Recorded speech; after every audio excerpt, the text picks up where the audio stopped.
Finally, he came back with Toshio-san, as though he'd dragged him out of his room. There doesn't appear to be anything amiss on the first floor. I'm terribly sorry, but could I get you all to check whether the windows in your room are broken? If we leave it be, the rooms will become like refrigerators. That would be terrible, so we stood up and all moved towards the second floor. When we reached the second floor, I went straight to my room. I opened the door and peeked inside, but I could instantly tell there was nothing out of the ordinary. But in any case, I went in and checked the window was properly shut before returning to the hall. Muddy. The Kayamas. Mikimoto-san. Then the 3 office ladies each came out of their rooms. Judging by their faces, there was nothing wrong with any of their rooms either. Finally, Kobayashi-san, who was checking the empty room, came back out to the hall. Did any of you notice anything strange? If not, there's only one room left. Having said that, he looked at a certain door. That had to be the Yakuza-looking guy's room. The rest of us naturally gravitated around Kobayashi-san. Come to think of it, he may have written that threatening note as well, Muddy muttered. What do you mean? Maybe he killed someone in this room. She whispered in a small voice, so no one else could hear. No way. And besides, it's only just after 9, right?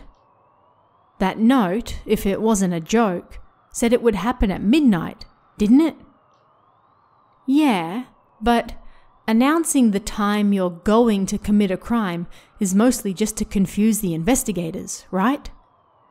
Toru, you've read Edogawa Rampo, yeah? That was true. Sir? Mr. Tanaka? Sir? Kobayashi-san stepped forward, determined, and banged on the door. He waited, but there was no answer. Listening closely, it sounded like wind was blowing inside the room. Sir! Kobayashi-san knocked on the door, but still there was no answer. Looks like something really did happen here, I said. Kobayashi-san nodded and grabbed the door handle. No good, it's locked. Kobayashi-san hesitated a moment, but finally he put his key into the lock. It made a loud sound as it unlocked. I'm coming in, Kobayashi-san said.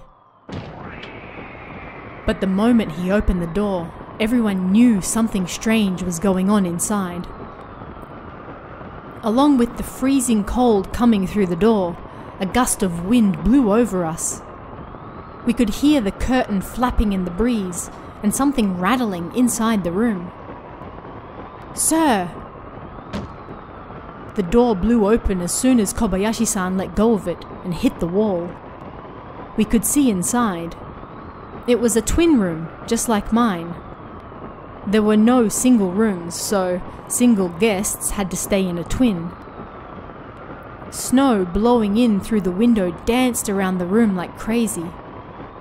The heavy curtains thrashed around so badly that they looked like they were going to tear off the curtain rail. Snow and glass covered the bed by the window, but there was no sign of any people. Sir! Mr. Tanaka! Kobayashi-san called out and opened the bathroom door by the entrance. A sound came from the window.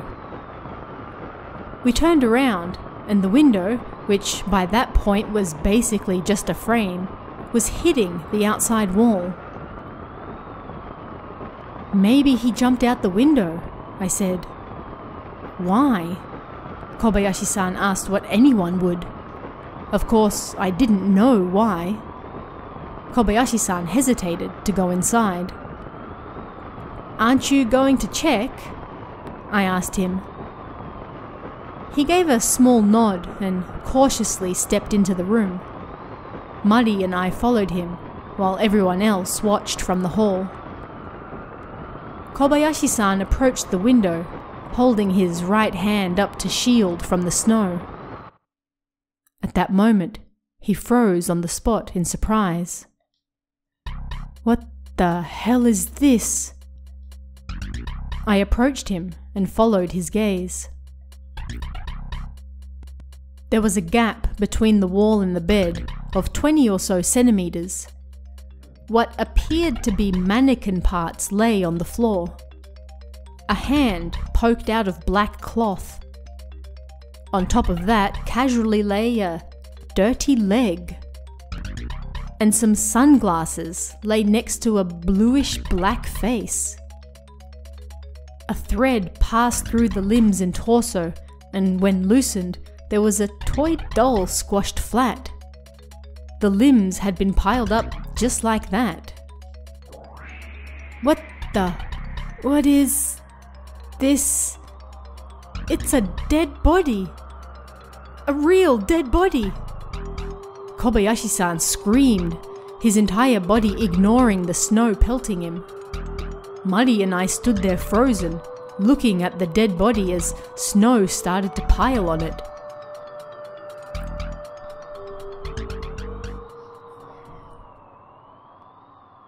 "10 minutes later. All of the guests and staff from the pension spur gathered in the first floor lounge.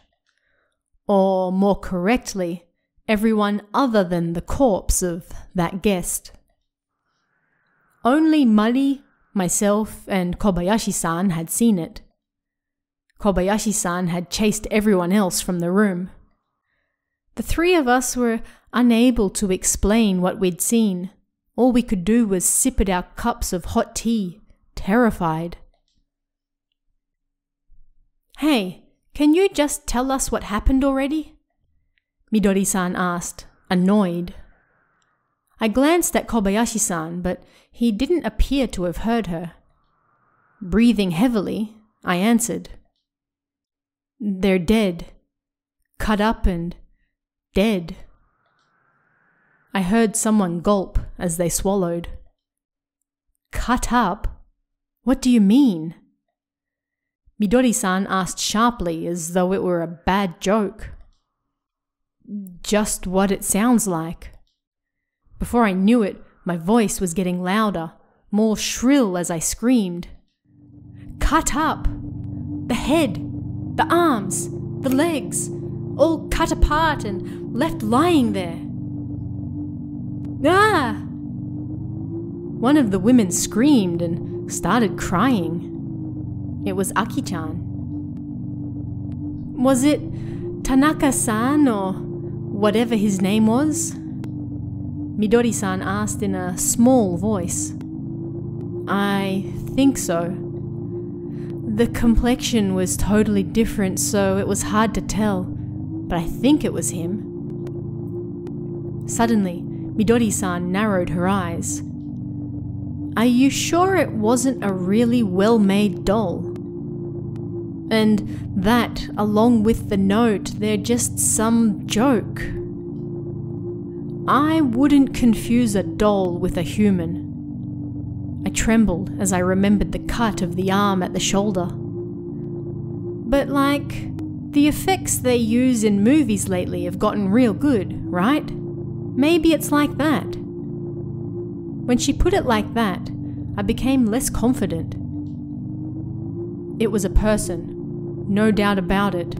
There was blood there too. Kobayashi-san interrupted, and then Aki-chan spoke up again. "I knew that note was real. I want to go home." On that note, I've heard something before about the Kamaitachi. Mikimoto-san licked his lips and started talking. "Kamaitachi?" I repeated.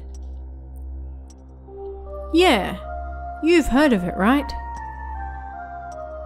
People knew of this area long ago for clothes suddenly getting cut by nothing, or people getting injured by apparently nothing at all.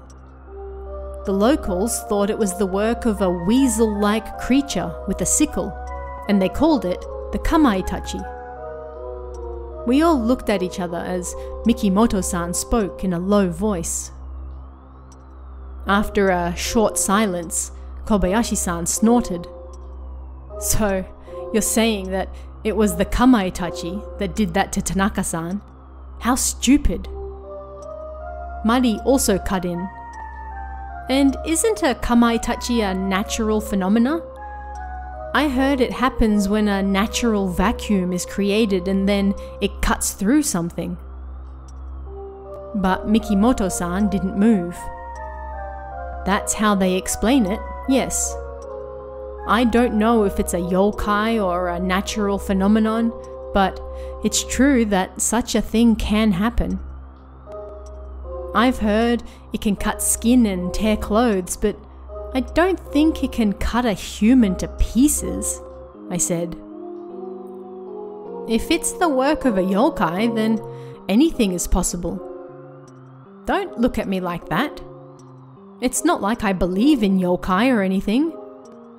Let's imagine it's a natural phenomenon. Listen to the sound of the wind.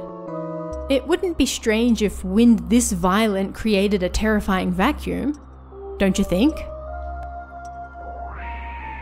The wind breaking through the window glass and cutting a body standing near it to pieces in an instant. Was he trying to say that type of wind was blowing?" "Plasma! It's the work of plasma!" Aki-chan screamed, her face contorted in fear the entire time. "Aki, what on earth is plasma?" Keiko-chan asked doubtfully. "I don't really know, but it has to be. That explains it." It didn't explain it at all, but Aki-chan nodded confidently. "Then what was that note? Who wrote it?" Well... When Kanako-chan asked that, Aki-chan looked troubled and started crying again.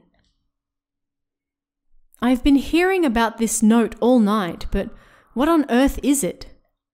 Kayama-san interjected, unable to contain himself any longer. Kobayashi-san looked at me for a moment.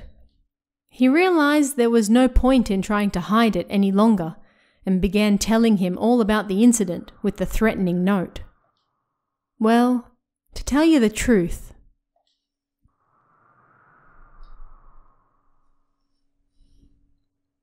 Everyone fell silent when he was done. "So, that's what happened," Mikimoto-san muttered. "You should have told us that to begin with." Kayama-san sighed. "But what's done is done. Anyway, if the dead body up there is real, we've got to call the police." The police! It was the obvious response, and I hadn't even thought of it until now. It was like I couldn't think straight after seeing that strange sight. Kobayashi-san seemed to feel the same way, and he turned around and rushed for the phone. He picked the receiver up and placed it to his ear. But then he started angrily pressing on the hook. "It's no good. There's no sound. The phone line's been cut." What? Kayama-san stood up and screamed. "That's a problem.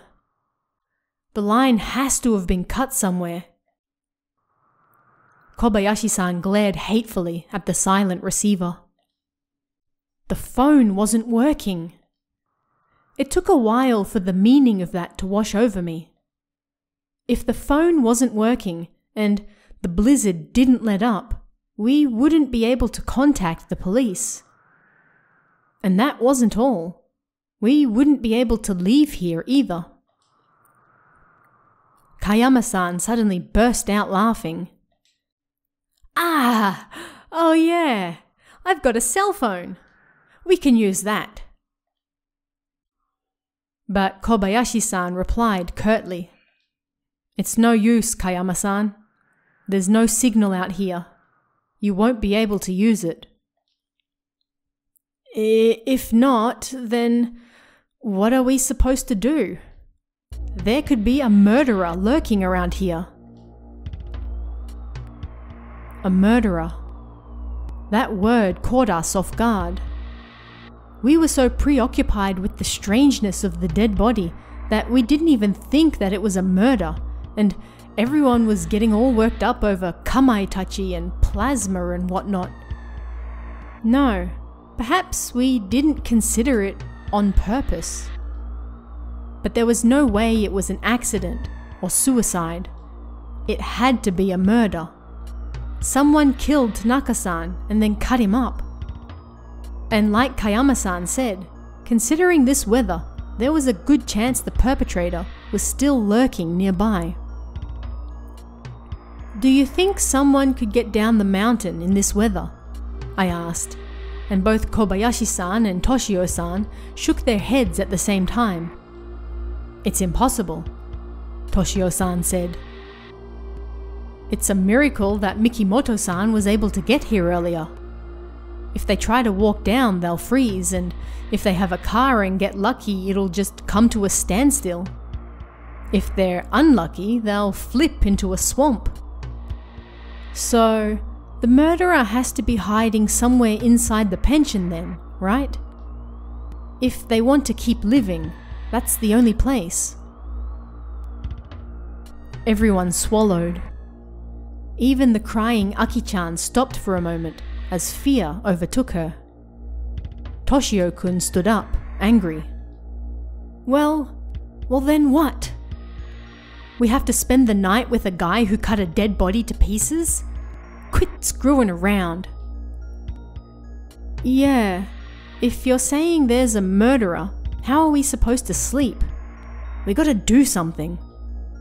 Kayama-san gave a big nod. Do something? Like what? Kobayashi-san asked him, confused. We gotta catch him, of course. For as long as the police aren't here, we gotta catch him ourselves. Hang on a minute. Contrary to his appearance, a timid voice left Mikimoto-san's mouth. To kill a person and then cut up their body, that's the act of a brutal killer, right?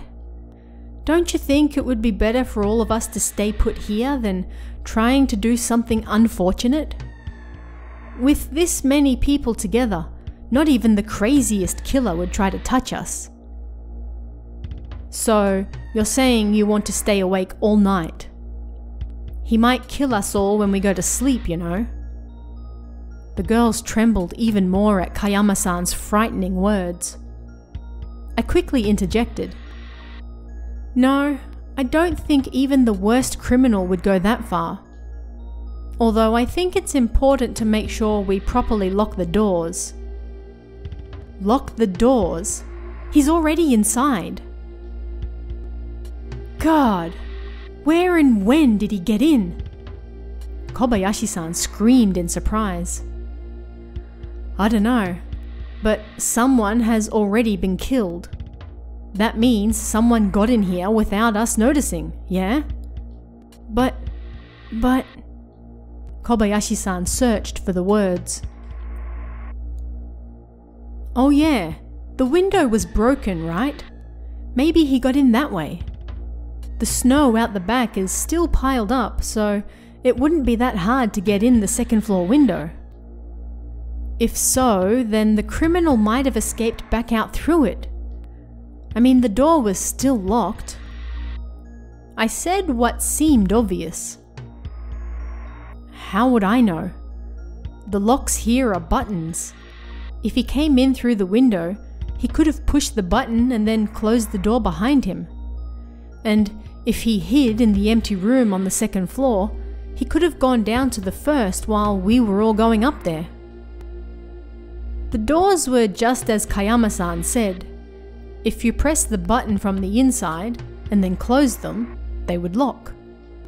All of the guest doors in Spur were like that. So, the door being locked didn't necessarily mean the criminal fled out the window. But even so, we had all just checked the rooms on the second floor. It was hard to imagine that someone had slipped downstairs out of our sight. At any rate, don't you think everyone should grab a weapon of some sort? Muddy, her face pale and quiet, said. Her suggestion surprised me. You can say that again. When it comes down to it, better to have one. Let's do that right now. Everyone rapidly agreed. But having said that, there wasn't really anything in the pension that could be used as a weapon. In the end, everyone grabbed ski poles, fruit knives, and mop handles. Kitchen knives would, on the contrary, be too dangerous, so this was all we were left with. They weren't very reliable. Let's form teams and comb the area. Beneath beds, in closets, bathtubs. We have no idea where he might be hiding. At some point, Kayama-san had appointed himself leader. He was a CEO after all. There were 5 men. Myself, Mikimoto-san, Kobayashi-san, Kayama-san, and Toshio-san. That was all of us. The women saw us off. Almost felt like they should have been sending us off with a war belt. Be careful. Muddy's words gave me strength. Where should we start? Kobayashi-san asked no one in particular. I said, let's check the first floor. I insisted. Excluding the lounge, the first floor had the dining hall and kitchen, Midori-san and Toshio-san's staff room, Kobayashi-san and his wife's room, and the drying room. We went around them one by one. When Kobayashi-san grabbed the doorknob, Mikimoto-san and I readied our weapons. Ready? I'm gonna open it. We nodded at the same time, and Kobayashi-san opened the door and hid behind it. Then the 2 of us went in, jabbing our ski poles and mops. We did this with each room, even checking under the beds. If everyone entered the same room, there was a chance he might run past us, so only Mikimoto-san and myself went in. At first I was scared, but as we repeated the same actions over and over, I grew bolder. Mikimoto-san seemed to feel the same way, and his complexion returned to normal. No matter who we find, there are 5 of us, so we'll be fine. Yeah? That's right. There are 5 of us. There didn't appear to be anyone on the first floor. That left the second floor. If I had to pick, I felt like the areas closest to the scene of the crime would be more dangerous. Maybe everyone was starting to think that the criminal hadn't entered the pension after all. In contrast to before, everyone relaxed as they went up to the second floor. Even though I look like this now, I used to do judo when I was in high school. If the criminal comes out, I'll toss him to the ground and pin him down. Not a sound will escape him. Kayama-san suddenly came out with, I fought the urge to tell him to go first then. When we reached the second floor, we investigated the rooms just like before. But of course, there wasn't even a mouse hiding beneath the beds or in the closets. Kobayashi-kun, what's that door? Kayama-san said, pointing to a door at the end of the hall. That's a closet for the cleaning goods. It's not like a person couldn't hide in there, but... As we approached, I clearly heard a sound. Everyone stopped, startled. Mikimoto-san's eyes shot wide as he looked at me. "Did you hear that?" That's what his eyes said. I swallowed and gave a large nod. The hand holding the ski pole started to sweat. Kobayashi-san grabbed the doorknob and looked at everyone. Myself, Mikimoto-san, Toshio-san, and then Kayama-san standing a little further away. We all nodded at the same time. He flung the door open, right as there was a loud bang from inside, and a dark figure jumped out.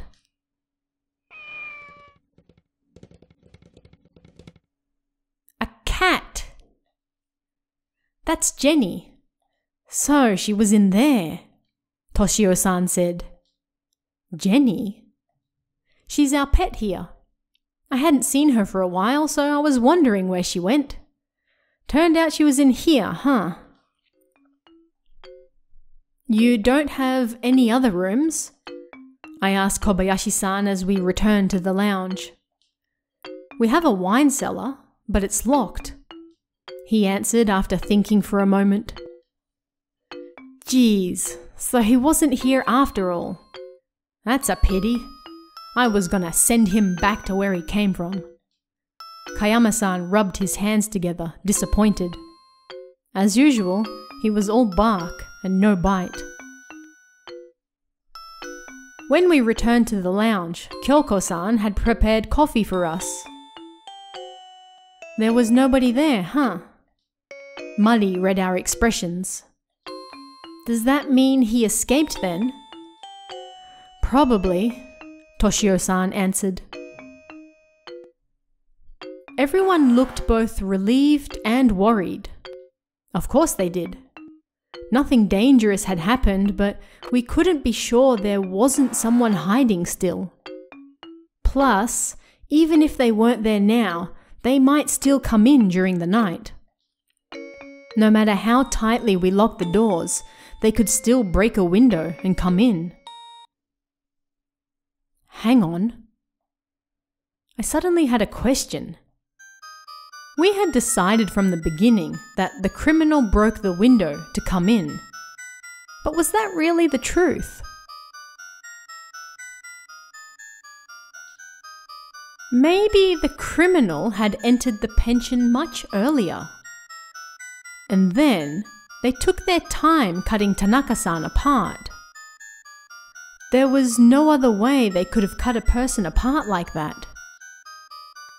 Or was there another way to do it? When we heard the window break and all rushed upstairs, in that short time, was there a way to dispose of a corpse? There was no way. The criminal had to have entered the pension much earlier.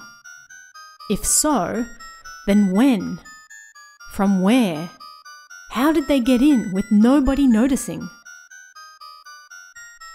All of the doors were locked, so the only possible ways in were the front door and the exit in the drying room.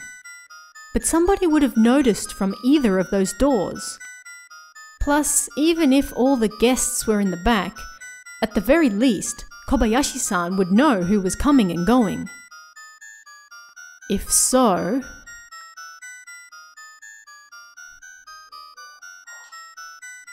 They must have come in through the front, but nobody saw it.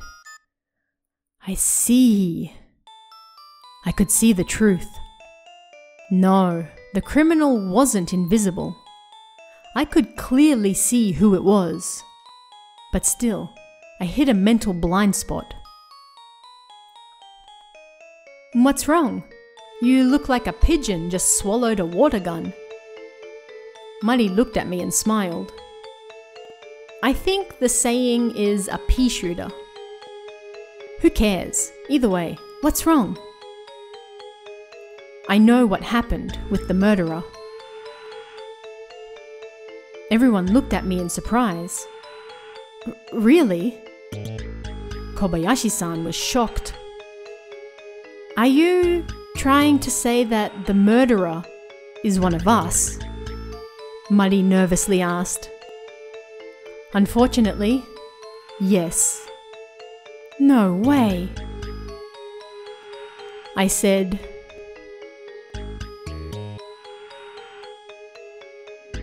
of course, it's neither me nor you.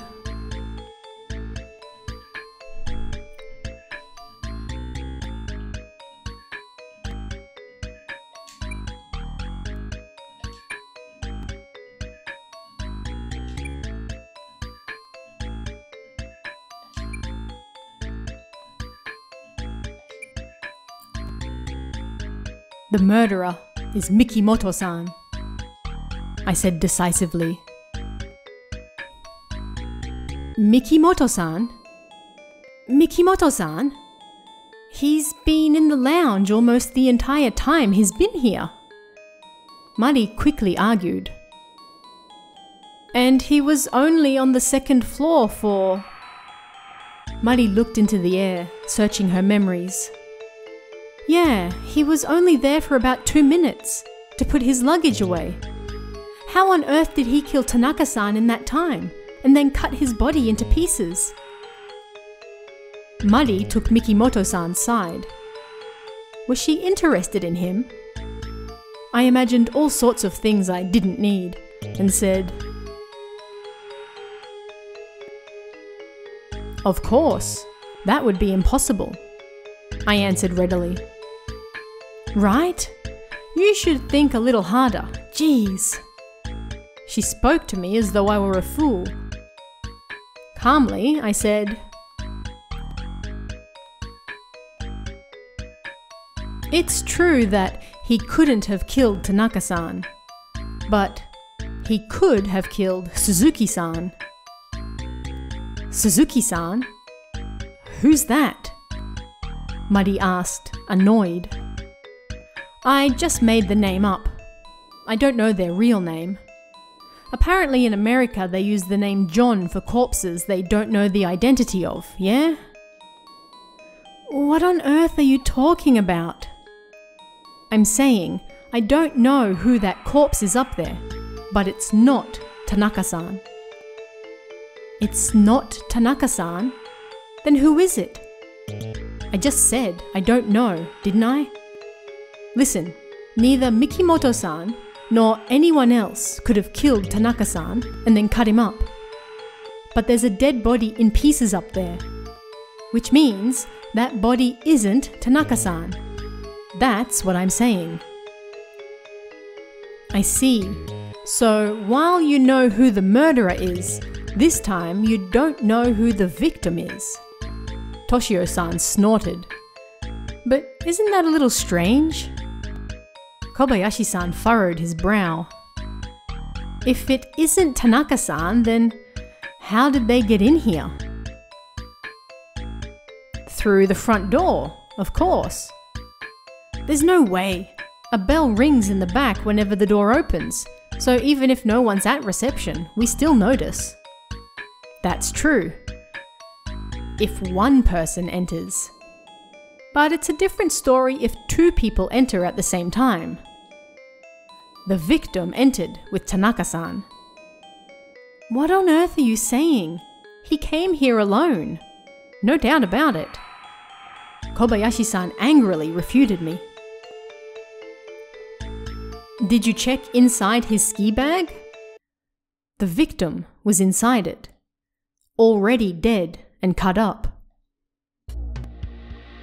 All the women breathed in sharply at once and covered their mouths with their hands. So then, he had already cut up the body? Muddy said. That's right, to make it easier to move. There's no way it could have been done in such a short time. Muddy, do you remember the threatening note? Yes. That scrap of paper that had frightened the 3 women.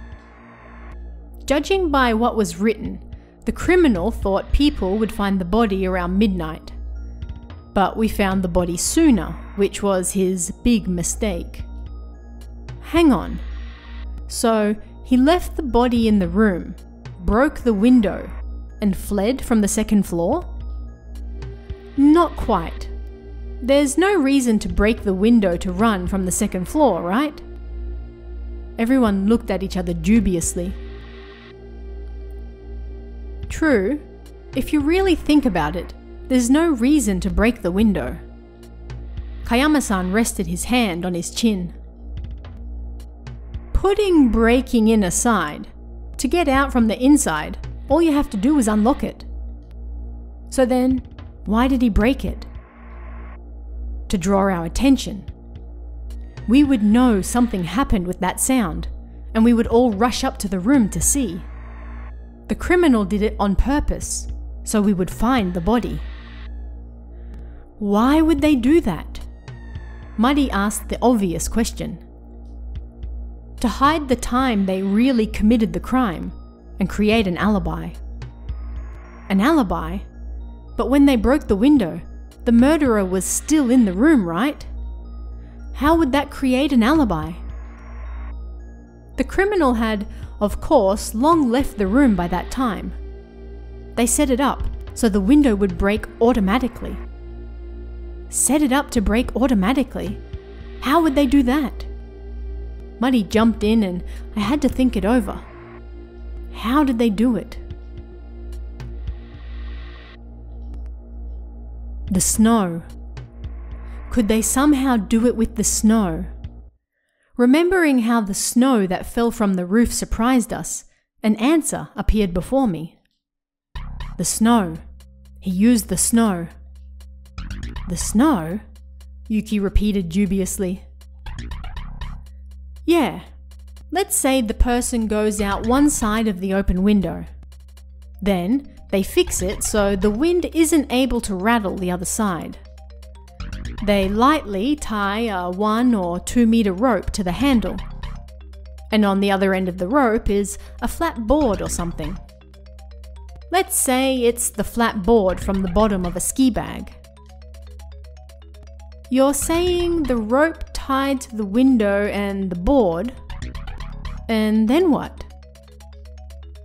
Before they jump outside, they place that board in the snow on the roof. By doing that, as time passes, the snow will start to slide off, and the board will fall with it.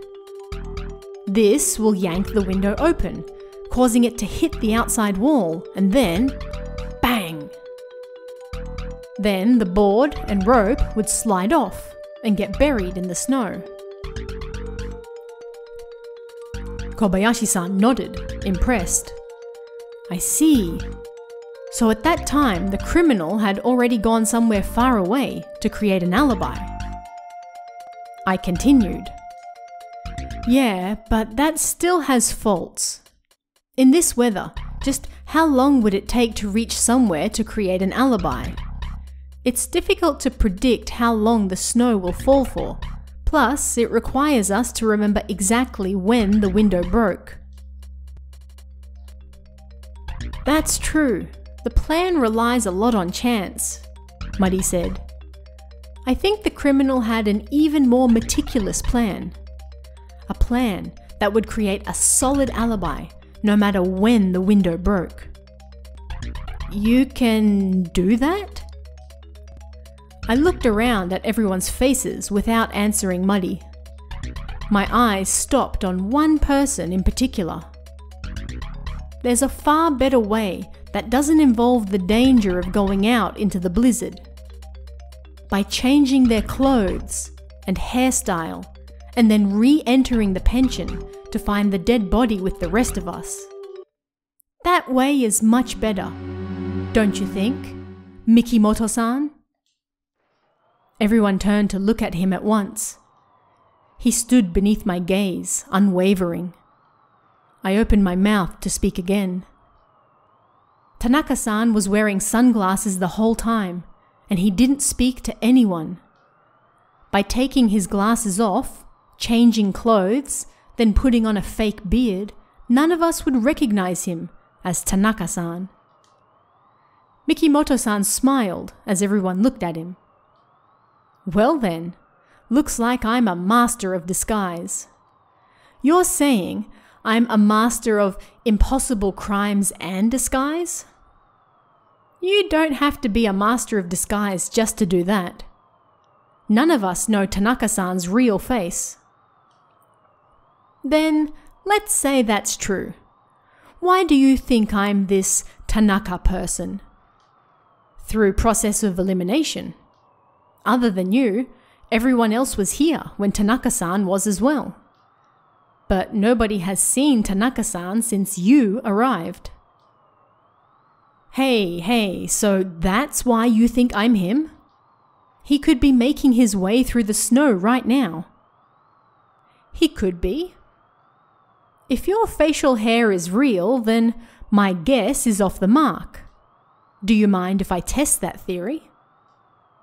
Mikimoto-san glared at me angrily. Hey, quit screwing around. You're saying this is fake? He stood up, put his face close to mine, and then pulled at the hair on his chin. Was I wrong? For a moment, I debated it, but then I reached out and grabbed his facial hair, pulling it. Ow! I ignored his protests and kept pulling. There was an awful ripping sound, and then his beard came off. I thought I ripped off his skin, but of course that wasn't the case. I could clearly see his smooth chin. I knew it.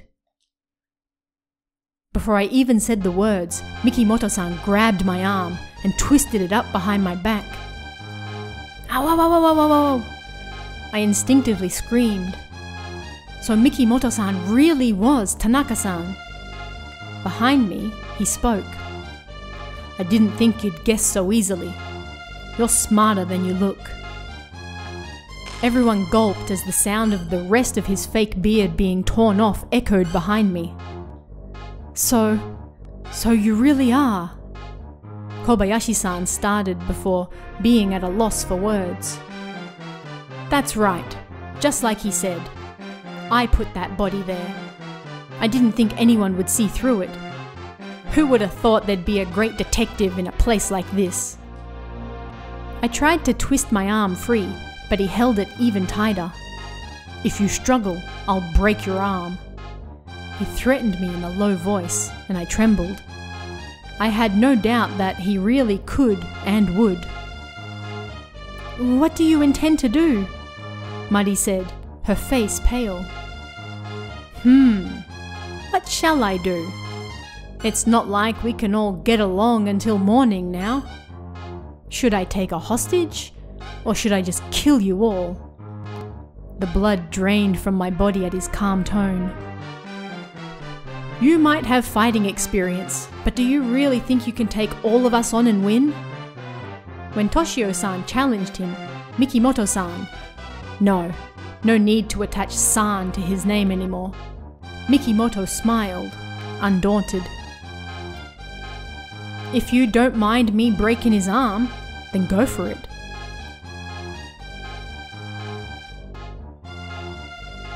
Toshio-san, please, do as he says, I said, breaking out into a cold sweat. You don't look like you want your arm broken, huh? What are you gonna do, big guy? Toshio-san glared at him with hatred-filled eyes, but he didn't move. Even he knew that Mikimoto wasn't bluffing. Toshio-san trembled in rage, but for a moment he also appeared to feel apologetic. Still, he didn't do anything to make him break my arm. Toru, you coward! Who cares about your arm? He's going to kill us all! Mari's words pierced my heart. Who cares about my arm? Who cares? I repeated the words over and over like a chant inside my mind. She was in danger too. We couldn't just let him do as he wanted. I screamed. Toshio-san, quickly, grab him! Don't worry about me! Oh, I see. So you don't know how much a broken arm hurts. Mikimoto snorted. Everything in life is a lesson. Let me teach you one.